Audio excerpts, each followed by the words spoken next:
The Travelling Cat Chronicles by Hiro Arikawa.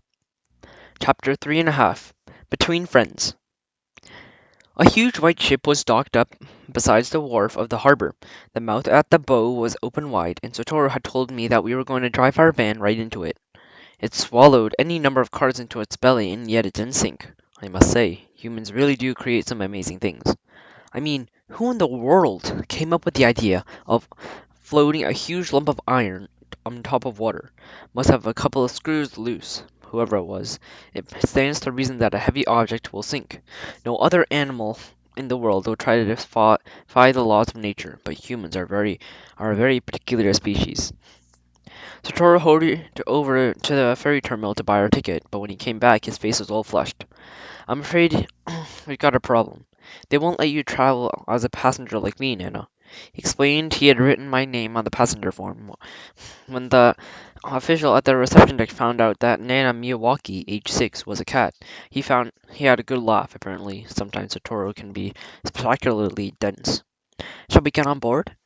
The string of cars was already lined up and arriving into the gaping mouth of the ferry, and I was starting to feel a bit anxious. Nana, why is your tail all puffed out like that? Oh, come on. If it's the worst case scenario and the ship does actually sink, we'll be thrown overboard into the sea, won't we? I don't think I can imagine a fate more terrible. I recalled how the sea we'd visited when we were getting our way back from Yoshimi the farmer, and how that vast expanse of water and weighty crashes of waves had made me feel. The thought of being flung straight into it made me an intrepid cat like me shiver. Cats are no good at swimming and detest water, though there are few exceptions. Some cats actually do like to have a bath, but those are just instances of spontaneous feline mutation. Even Satoru would have a great trouble swimming to the shore with me perched on top of his head, clinging for dear life. Despite my misgivings, the silver van entered the belly of the beast. Walking with a suitcase in his left hand and my basket in his right seemed to wear Satoru out. Not long ago he could have carried both easily. Maybe I should walk on my own? I scratched at a lock of a basket inside. Satoru told me to stop. He tilted the basket so the doors weren't facing upwards. Whoa, I said, slipped backwards onto my bottom. Animals aren't allowed loose on the ferry, so you'll just have to be patient. By animals, this would include dogs too, I assume. Fair enough, there are plenty of hotels that allow pets in general, but turn away cats. They complain cats sharpen their claws on furniture and so on, but for guests with cats, all they need to do is add an extra fee to cover any repairs, right? Plus, this animal smell that bothers humans is much less strong than cats and than is with dogs. Am I right? Even so, this dog's okay, cat's not okay attitude is really offensive from a feline perspective. In a sense, it is much easier to accept if neither cat nor dog is allowed. The upshot? I was liking this ferry. Satoru took me to the pet room in the ship, where all the traveling animals are kept. And it was a Spartan, a neat room in several spacious cages were stacked near the ceiling. Today, there seemed to be a lot of passengers traveling with animals, for almost all 10 of the cages were occupied. There was the white chinchilla, but that was only the other cat, and the rest of them were a mix of dogs with varying sizes. This is Mana. Please be nice to him until we arrive. Satoru went out of his way to greet the passengers already in the pet room and put me into one of the cages. Will you be okay, Nana? You won't be too lonely? Lonely, surrounded by all these other dogs and a cat? Hardly. In fact, if I prefer somewhere more peaceful. Dogs seem to want to talk, but there are so many of them, and they're yapping back and forth, muttering complaints about me. Well, look at this, will you? A little mongrel mummy that the human dragged in. Well, hey, sorry. I really wish we could have gone the whole way in the van. Sorry about that, Satoru said. Not to worry. It's only a day, so I can put up with it. The cats might not seem it, but we are not nothing if not patient. On this trip, it seemed that we still have a long way to travel, even after the ferry has docked, and Satoru gets tired easily these days. I'll come as often as I can to check on you, so if you get lonely, just hang in there. Any chance you can refrain from the overprotective comments in front of the others? You're embarrassing me. Hello there. I hope you two cats will get on. Satoru was peering into the cage just below mine, the one with the chinchilla under it. I was in my cage, so I couldn't see, but since the moment we arrived, it had been curled up in a corner. This one seems lonely. Maybe he's feeling afraid, with all the other dogs around today. No, you guessed wrong. The curled up chinchilla's tail has been twitching all the time. It's obvious to me that he was feeling was annoyance and irritation at the dog's incessant chatter. Okay, I'll see you later, Nana. His suitcase in his hand, Sotoro left, closing the door carefully behind him. And the dogs immediately tried to make conversation. So, tell me, where you're from, and where you headed. What kind of guy is your master? In an instant, I understood exactly how the chinchilla felt, curled up there in disgust, and I copied his way of dealing with it. I was still curled up in the back of my cage, pretending to be asleep, when the door opened wide and in stepped Satoru.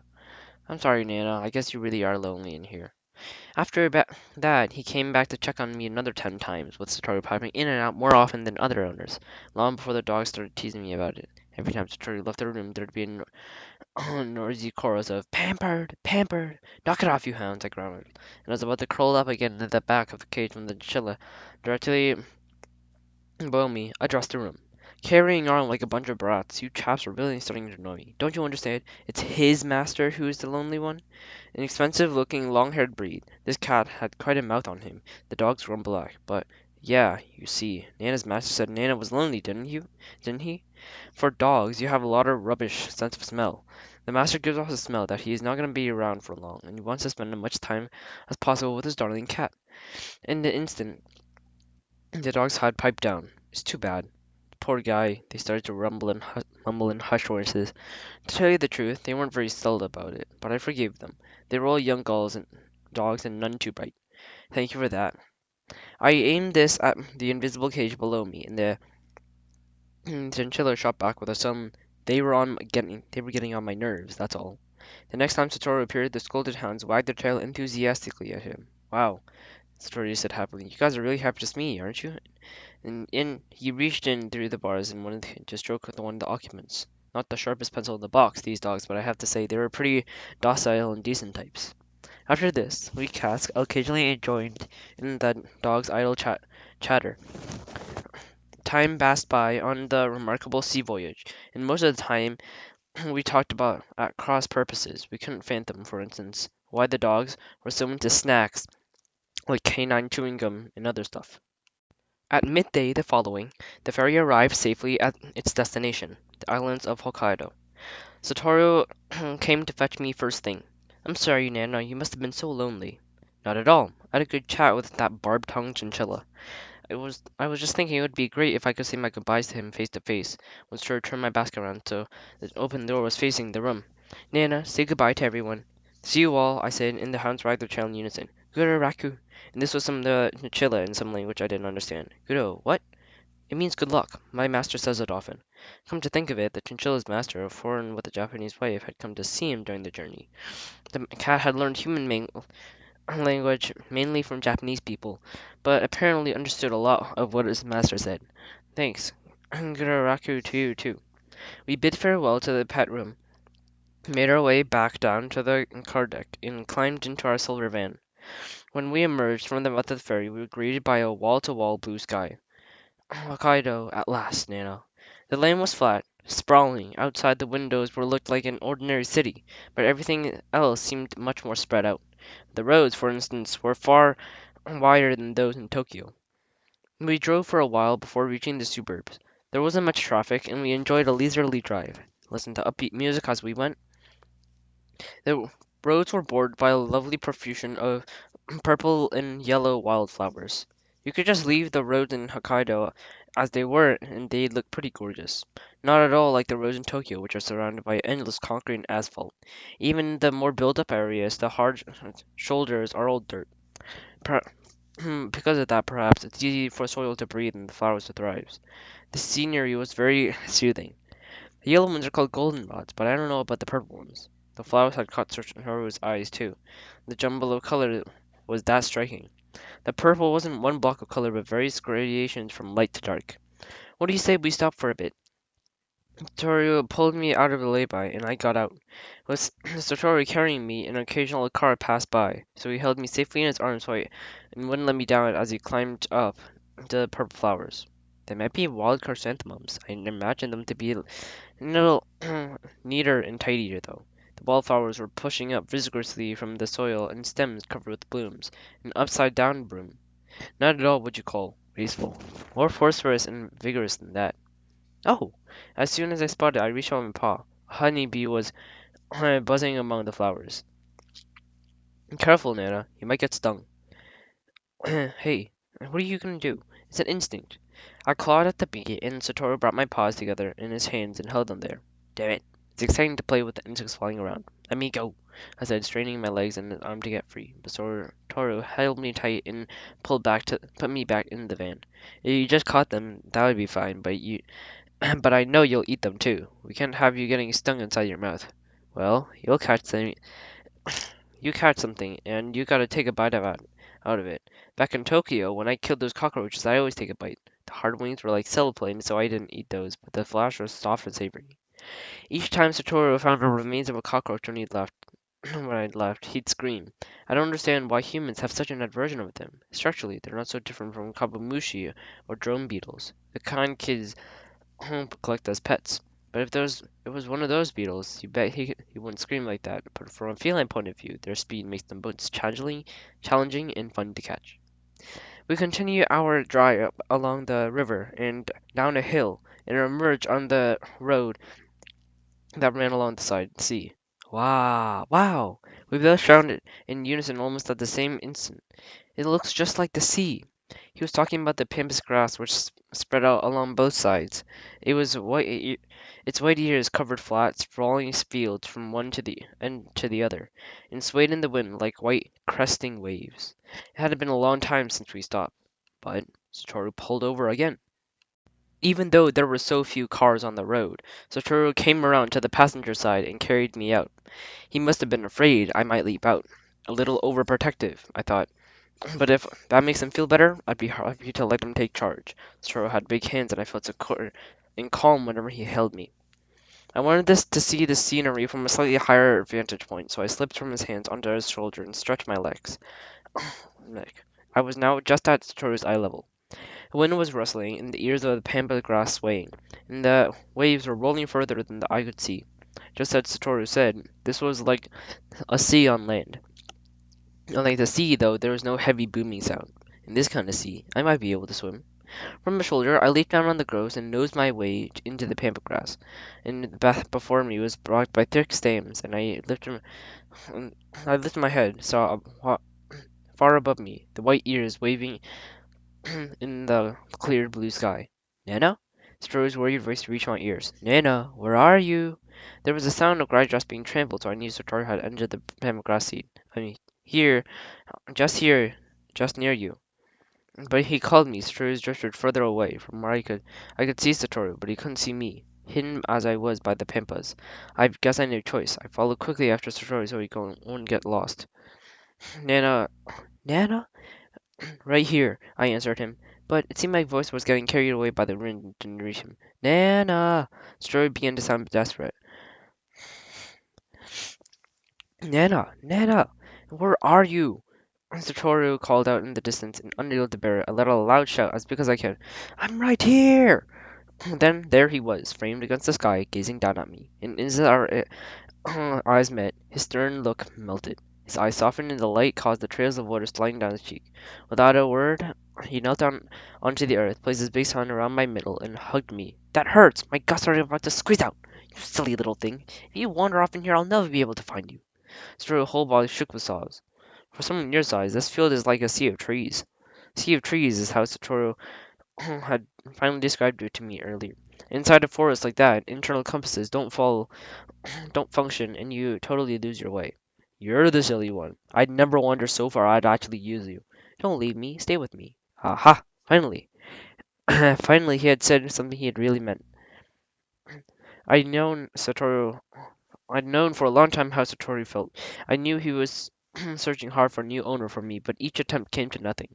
He felt truly relieved to be taking me home again. It's such a shame I can't leave him here, he'd tell one of his friends.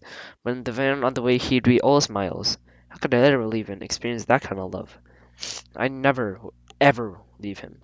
Satoru kept quiet, wept silent tears. I licked his hand over and over, my rough tongue wandering every knuckle and crevice. It's okay, it's okay, it's okay. I realized how much Hachi would have regretted it, being separated from a child who loved him so much. But Satoru was no longer a child, and I'm a former stray, so this time we should be able to make things work out. Okay, let's get back on the road. This is our final journey. On this last trip, we see all sorts of wonderful things. Let's make a pledge to take in as many amazing sights as we can. My seven-shaped crooked tail should be able to snag every single marvelous thing as we pass. Back in the van, driving off, and the doze about to appear CD came to an end. Then a woman's low husky voice started singing strangely in a foreign, soundly language I couldn't understand. The doze about to appear song was one his mother liked, apparently, while his father preferred this one, with the husky voiced woman singing. And the road was lined as far as the eye could see with those purple and yellow flowers. We continued to drive at a leisurely pace. Hmm? When was the last time we had to stop at a traffic light? They were no longer by the seaside, but heading inland. The sturdy-looking wilderness spread out on either side. Finally, we could see cultivated, rolling hills. I was in awe of this land, so flat, so magnificent, nothing like I've ever seen. The wooden fences lined the roads now, and in the plots behind them were, well, I wasn't sure what they were. Large animals, nose to the ground, chomping away at the grass. What the hell were those things? I put my paws and pressed them against the passenger window, stretching up as far as I could. I often did that to check out the outside scenery. So Satoru made a seat for me out of a large box with a cushion placed on the top. Whenever I saw something that piqued my interest, I'd always lean forward like this. Ah, those are horses. This area is all pasture. Horses? Those things? I've seen them on TV, but this is my first time seeing them in real thing. On the TV, they looked much bigger. Horses chewing grass along the road are certainly large, but they were also relatively slender. I craned my neck around to take a last look back at the horses as we passed, and Satoru laughed. If you like them that much, let's park up for a closer look next time we see some. In the pasture we came to, the horses were enclosure quite a long way from the road. It's a little far away, Satoru said ruefully as he got out of the van and walked around to my side and picked me up. When he slammed the door shut, the horses, so distant they appeared smaller than Satoru's hand, and stopped chewing grass and raised their long, long heads to look at us. There was a tense moment. The horses pricked up as they appraised us. Looked, they're not watching us, Nana. Not watching. They're carefully checking us out. They want to see if we were danger to them. If we had been close enough for them to realize that we're human and cat, they would have been relieved. Given their size, I didn't think they needed to worry. But animals have instinct, whenever their size is. Horses are grass eaters, and grass eaters have a long history of being hunted by meat eaters. This makes them timid and skittish. On the other hand, we cats may be small, but we're hunters. Hunters are fighters, and on our guard too. With creatures we don't know, but when it comes to a fight, we're more than willing to face up animals that are much bigger than us. That's why when dogs meddle with cats for fun, they end up whimpering, their tails between their legs, and a dog 10 times our size? Bring it on! In my view, dogs have been long since given up hunting. Even hunting dogs just taste their prey for the sake of their master these days, and if they don't finish it off for themselves, that's crucial difference between them and us cats. Even if we're just hunting a bug, we intend on making the kill ourselves. This point is about killing prey is a major divide between various animals. Horses are certainly a dozen times bigger than me, but they don't scare me. A sense of pride suddenly swelled up in me. Pride in myself that a cat who hasn't lost his identity as a hunter. And for me, as a hunter, I can tell you that I'm not going to back away from what lies ahead for me and Satoru. The horses stared at us for a while, then then concluded perhaps that we weren't an immediate threat and returned to chomping on the grass. They're a bit far away. I wonder if I could get a photo of them with my mobile phone. Satoru took a phone out of his pocket. Most of the photos he took with it, by the by, were of me. And I don't think you should take one of those horses.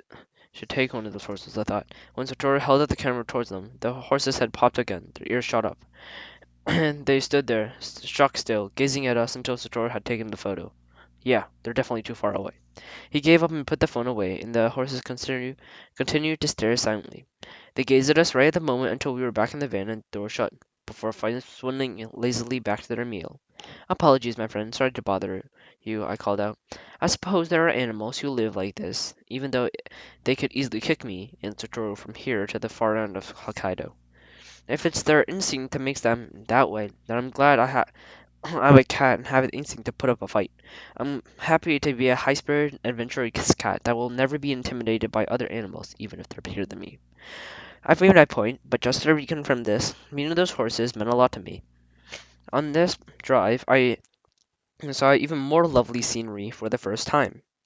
White birches with pale trunks, mountain ash with red clusters of berries like bells. Satoru told me what everything was called, and that the mountain ash berries were bright red. I remember some expert on TV saying, cats have a hard time distinguishing the color red. Wow, would you look at how red those berries are? Satoru called out, and that's how I learned the color red. It had no doubt it appeared differently to Satoru, but I learned how Satoru called red appear to me. Those ones over there aren't so red. Each time he saw the trees over the window, Satoru would talk to me about them. I became quite skilled at discriminating between the different shades of red. I learned to distinguish, in my own way of seeing things, in the variations of red that Satoru pointed out. But there were also that they did indeed share the same color. For the rest of my life, I'd remember all shades of red Satoru had mentioned that day.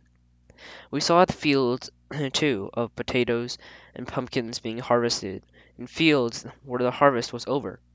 Harvested potatoes were stuffed into bags so huge that they looked like they could hold several people. several people.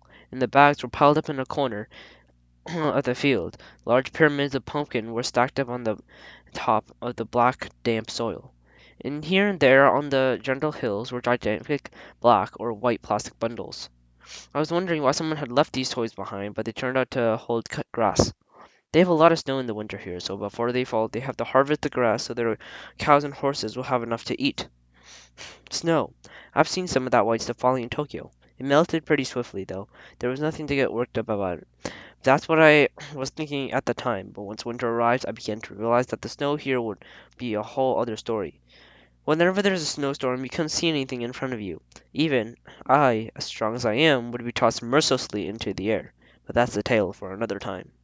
Countryside snow that piles up into the eaves versus city snow that melts away in a few days. It made me wonder, honestly, how they can both go by the same name. As we drove on, the occasionally break at the small supermarket, the scenery became more mountainous. Finally, the sun began to set. We crossed a mountain pass, and as it did so, and another town came into view. As the silver van drove on, the sky felt darker at a moment, as if playing tag with the night. It's too late today. We can't buy any flowers, Satoru murmured, sounding put out. Though it didn't head straight for our hotel, but turned off the main road. We continued a minor road until we reached the end of town, where we climbed a gentle hill. At the top, the wrought iron gate, we drove straight to it. At the land here stretched out in all different directions. It was neatly partitioned into squares. Each squares were lined square stones. I knew what they were because I'd seen them on TV. They were graves. Apparently, humans like to have large stones put on top of them when they are dead. I remember thinking, as I watched a program on TV about it, that it was a strange custom. People on the program were discussing how expensive graves were, and so on. When an animal's life is over, it rests where it falls, and it seems to me that humans are such warriors that think of preparing a place for people to sleep when they are dead. So if you consider what's going to happen if you die, life becomes doubly troublesome. So Toro drove the van through this huge area as he knew exactly where we were heading, and the last time came to a halt somewhere in the center of it all. He got out, and Satoru walked slowly among the graves, and after a while he came to a halt in front of a grave which was white as stone. This is my mother and my father's grave. It was the final spot that Satoru had been longing to visit. I don't know why yet humans like to have such huge stone put on top of them when they kick the bucket, but I do understand why they might want to look after a splendid stone like this. I got a sense that the long drive was becoming too much to Satoru, but still he had made it. In his silver van, with me by his side, his cat with the number 8 markings and a crooked tail like a 7.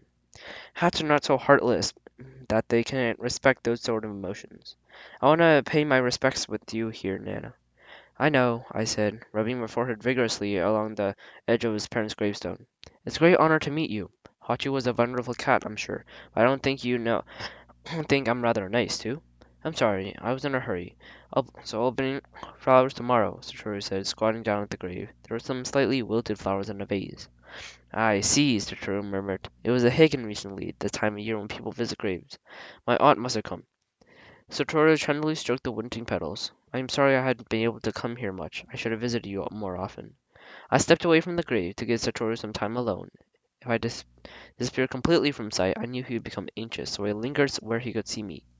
During the 5 years I lived with Satoru, he had left home only a couple of times to visit this grave. Someday, I'll take you with me, Nana, had said. You look just like Hachi, and my father and my mother will be so surprised. Someday, he had promised me, we'll go on a long trip together. And now it was happening. Nana, come here! Satoru called me over and put me in his lap, and he stroked me gently, running his right hand across my body over and over. I wondered what he was talking about so silently with his parents. This town was Satoru's mother's hometown, it seemed. His grandfather and grandmother, who were farmers, had passed away fairly young, and Satoru's mother and his aunt had been able to keep up the farm, so they let it go. His mother had apparently regretted this for the rest of her life, especially after Satoru had become part of their family. A hometown was the only thing left is a grave that had been a bit sad for a child. But there were only a few relatives on Satoru's mother's side, and they had all moved away. So, what could you do?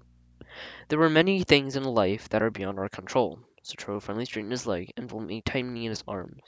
We'll be back tomorrow, he said. He turned into the van, and we drove in silence, in now a completely dark town, towards our lodgings for the night. We were staying in a cozy hotel that had a few rooms reserved for humans who had pets with them. It was a very sensible little place, I must say.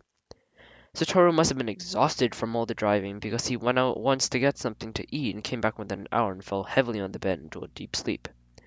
The next morning, though, he got up early and swiftly packed his bags, and when we emerged from the hotel, the sun was still coming up. Darn, the florist isn't open yet. Satoru made one circuit of the area in the front station and seemed at a loss. Maybe somewhere will be open on the way to the cemetery. He had jumped. He had sort of jumped the gun, starting off so early, but with the flower shop still closed. On the way, he still pulled up on the side of the road. Guess we'll have to make do with these. And the flowers he was starting to pick were purple and yellow flowers he had decorated the road on the previous day. I liked them. They were so much beautiful than anything you'd buy in a shop, and Satoru's father and mother would be thrilled to be given them.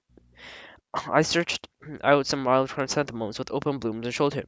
So you're looking for flowers too, eh? He laughed and plucked the very ones that had been rustling around for him. He gathered an armful, and we continued on the cemetery. It had been dark yesterday, so I hadn't noticed, but at the top of the hill you could see a town in the distance, all the way to where the urban landscape became countryside. The cemetery had a much more cheerful feeling in the early morning than had the previous night, though come to think of it, we had even visited in the dark yesterday. I didn't feel at all frightened. One associates graves and temples with ghost stories, but this place has none of that gloominess, or any scent of a resentful spirit that might appear at any moment. If you had asked Mr. We cats can see ghosts, don't you know that there are things in the world that are better left a mystery?